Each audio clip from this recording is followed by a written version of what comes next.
Bienvenidos y bienvenidas un día más al canal. Mi nombre es Asier y hoy estamos ante un vídeo muy especial porque en 2024 me contrataron como ponente en las Olimpiadas Nacionales de Filosofía. Como sabréis, cada año hay un tema central que vertebra las actividades que se convocan y el tema del año pasado era el ocio. Y bien, las preguntas que yo me hacía por aquel entonces eran si el ocio y el negocio eran actividades que se contraponían o no.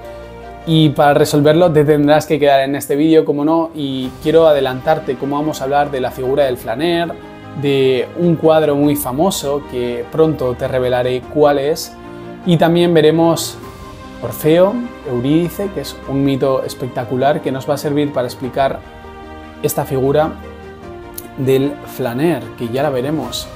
Y vamos a comenzar con la etimología, como siempre, porque en griego sole significa ocio y esta palabra tiene que ver con la palabra sola, que en griego significa escuela. Entonces aquí ya vemos un cambio, ¿no? Porque antiguamente la escuela y el ocio estaban relacionados, aunque sea solo etimológicamente. Y ahora mismo seguramente os estaréis preguntando, pero entonces, ¿cuál es la negación del ocio, el negocio? Pues podríamos intuir que sí, por la etimología de la palabra en griego, porque la A privativa, es decir, en este caso la palabra asole, quiere decir negocio. Por tanto, podríamos concluir que la negación del ocio es el negocio. Pero podríamos no pensarlo así, porque realmente cuando estamos realizando alguna actividad de ocio, ¿estamos parados? ¿No será el ocio una forma de regular nuestros ritmos para posteriormente ser más productivos? Esta es la pregunta que me hacía el año pasado y que la sigo manteniendo.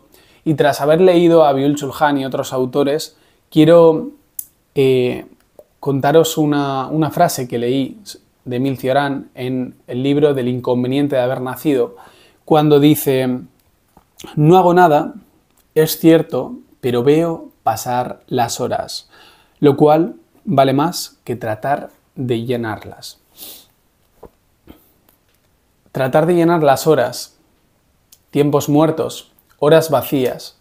¿Por qué estamos tan obsesionados con llenar esos vacíos, esos agujeros, esos lugares en blanco que quedan en el calendario? ¿No nos damos cuenta que el calendario está lleno de actividades y que no podemos descansar? Ahora parece que la libertad es la autoexplotación de uno mismo, es decir, ya no dependes de la explotación de tu jefe, sino que tú mismo, con toda la libertad del mundo, eres el sujeto que se explota y que al mismo tiempo recibe ese dolor. Somos víctima y verdugo, como decía Byung-Chul Han en La sociedad del cansancio. Y sí, esto es lo que parece, que ya no necesitamos a otro para explotarnos, porque preferimos esa libertad de autoexplotarnos a esa dependencia, que en muchos casos es económica. Y ahora vamos a ver la figura del flaner y por qué es importante. Esta figura la introduce Baudelaire, la rescata Walter Benjamin, y es importante. ¿Por qué? Porque el flaner es aquella persona que camina sin rumbo, que elige esas noches para, a través de esa oscuridad, dejarse llevar, ¿no? Intuir por dónde tienen que ir los caminos y no ve con claridad por dónde va. Tampoco tiene un rumbo fijo al que ir. Por eso el flaner, de alguna forma, es esa persona que improvisa, que se deja llevar.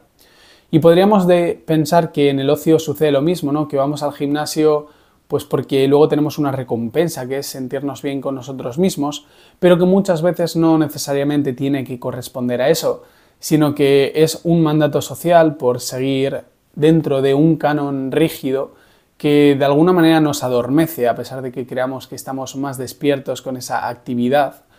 Y a pesar de que sea contraintuitivo, quizá el flaner siempre termine en los mismos lugares, a pesar de que no se predisponga hacia ellos, no se encamina hacia ellos, pero quizá lo que tendría que hacer el flaner es dejar de encaminarse hacia los lugares para caminar hacia sí mismo.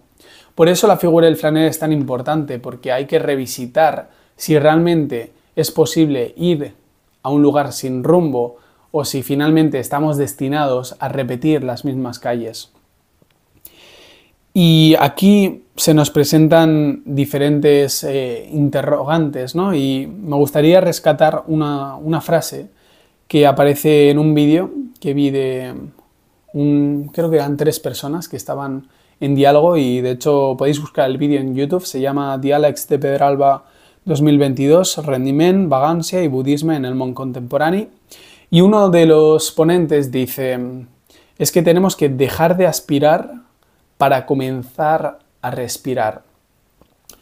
Y podríais pensar que esta frase no tiene ninguna relevancia, pero sí, porque está hablando justamente del rendimiento, de la vagancia y del budismo en el mundo contemporáneo. ¿Y por qué tiene importancia esta frase? Porque la aspiración tiene que ver con algo productivo. Cuando aspiramos hacia algo es porque hay una propuesta, es porque hay un impulso, algo que nos mueve, un motor.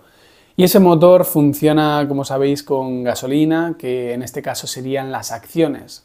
Y las acciones se tienen que accionar, como su propio nombre indica. Por eso tiene que ver con algo productivo. Y la respiración podríamos decir que es algo pasivo, es algo que sucede sin que nosotros lo queramos voluntariamente. Por tanto, esa aspiración sería algo que nos viene dado, y esa respiración algo innato, algo que tenemos que buscar sin que sea buscado. Es decir, tiene que ser ingenuo, no, intuitivo tampoco, instintivo, casi no me sale la palabra, ¿no? Pero sí, que salga sin esfuerzo, sin que nosotros lo queramos producir. Y por eso creo que es importante, y también me gustaría leeros un fragmento que es de este librito que tengo aquí, del arte de amar, de Erich Fromm. En concreto, si tenéis esta edición, es la página número 87, que habla un poco de cuál es la explotación o cuál es el ocio que llevamos a cabo y si realmente ese ocio es ocioso.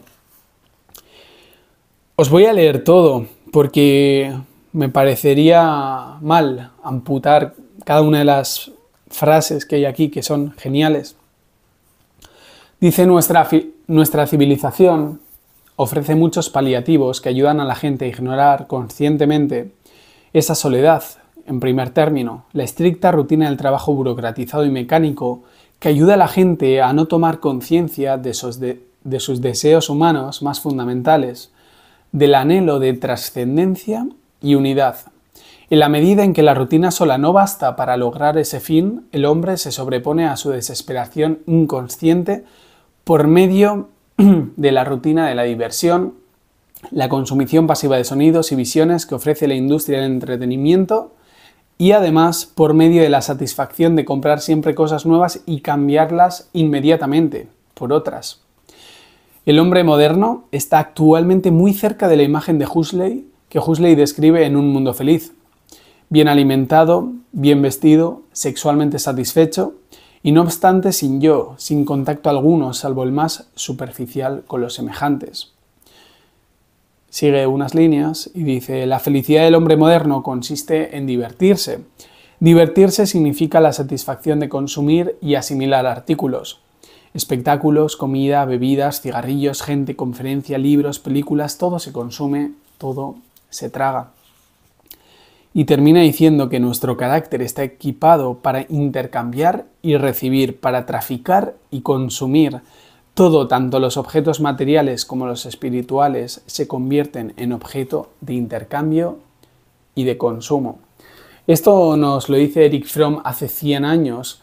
Es como que adelanta y presagia una sociedad, una contemporaneidad llena de estímulos, llena de distracciones, llena de objetos que tratan de tener y retener nuestra atención. Y ahora vamos a pasar al mito de Orfeo y Eurídice.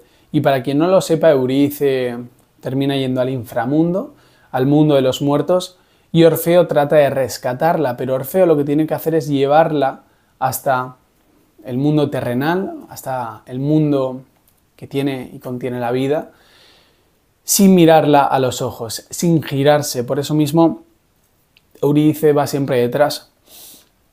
Y parece que lo va a lograr por un momento, pero finalmente y justo antes de que termine de entrar en el mundo de los vivos, le queda el talón nada más.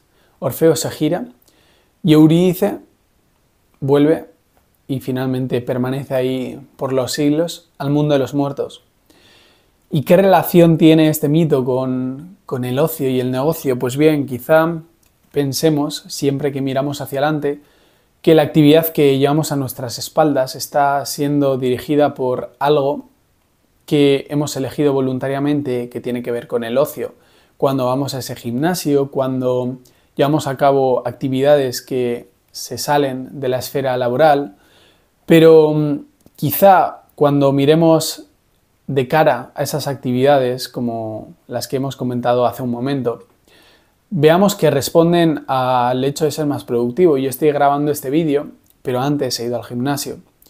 ¿Y por qué he ido al gimnasio antes? Pues porque sabía que iba a salir con el cuerpo mucho más relajado y porque sabía que me iba a venir mucho mejor a la hora de hablar, iba a hablar más fluido, iba a estar más activado y podría haberlo hecho después de grabar este vídeo, pero he decidido hacerlo antes. ¿Por qué? ¿Y por qué este vídeo está siendo grabado a la mañana y no a la tarde, cuando tengo menos energía y sé que voy a comunicar de una manera muy diferente a la que estoy comunicando ahora?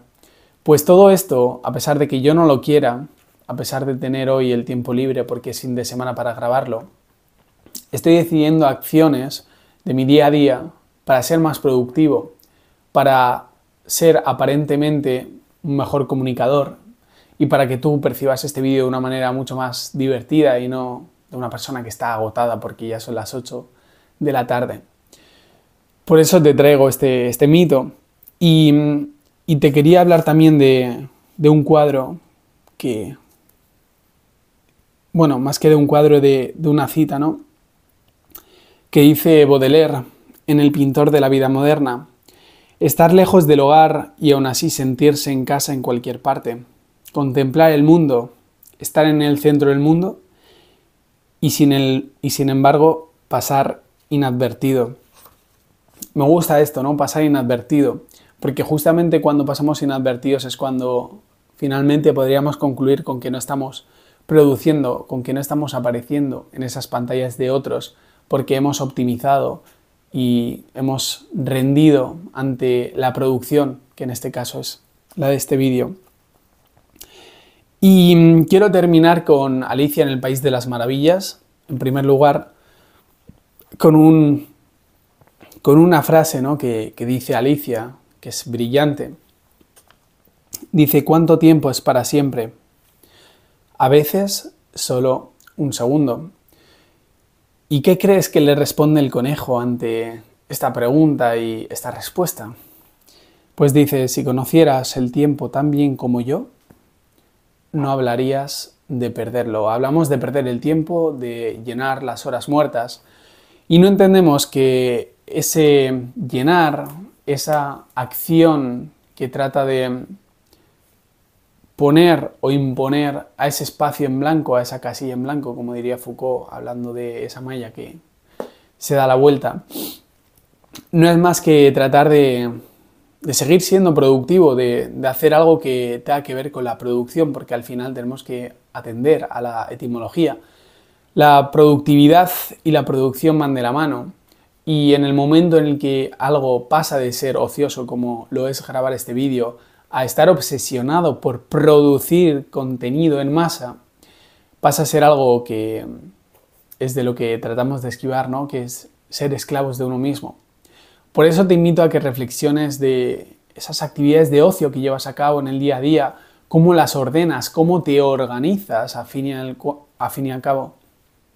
Porque ahí vas a poder entender qué elementos son de ocio y cuáles no. Yo no digo que, y no defiendo esta miniatura engañosa que he subido de el ocio no existe, pero sí es cierto que el ocio no existe en la medida en la que no hacemos un análisis de lo que estamos llevando a cabo, cómo lo estamos llevando a cabo y en qué manera gran parte de lo que pensamos y llamamos ocio realmente es parte del negocio. Por eso en las empresas ahora se han puesto gimnasios y no es para el bien de esa persona que trabaja, sino para cuando salga a ser más productivo, para no perder ese tiempo en el que tú vas a tu gimnasio, sales de la esfera del trabajo, de la esfera laboral y cambias de aire, incluso vas al gimnasio y luego vuelves renovado. No, ya no importa eso, ya lo que importa es producir y crear cabinas de descanso en las que cuando vas a hacer una llamada vas ahí y cuando vuelves ya sabes que tienes que ser productivo. Separar espacios para optimizar el tiempo y para tener un mejor rendimiento. Espero que te haya gustado el vídeo, ha sido un pequeño fragmento de todo lo que fue esa conferencia y nada, nos vemos en futuros vídeos. Si eres nuevo, porque veo cuántos estáis suscritos, el 99% o el 98% de las personas que veis los vídeos no lo estáis, me haría muchísima ilusión y me ayuda mucho a seguir subiendo los vídeos. Deja un comentario con cuál es el ocio que realizas y si te has pillado alguna vez haciendo trampas y llevándolo a la producción, al hecho de ser productivo. Y nada, déjate un like que me ayuda también muchísimo. Un abrazo enorme y espero que os vaya súper bien.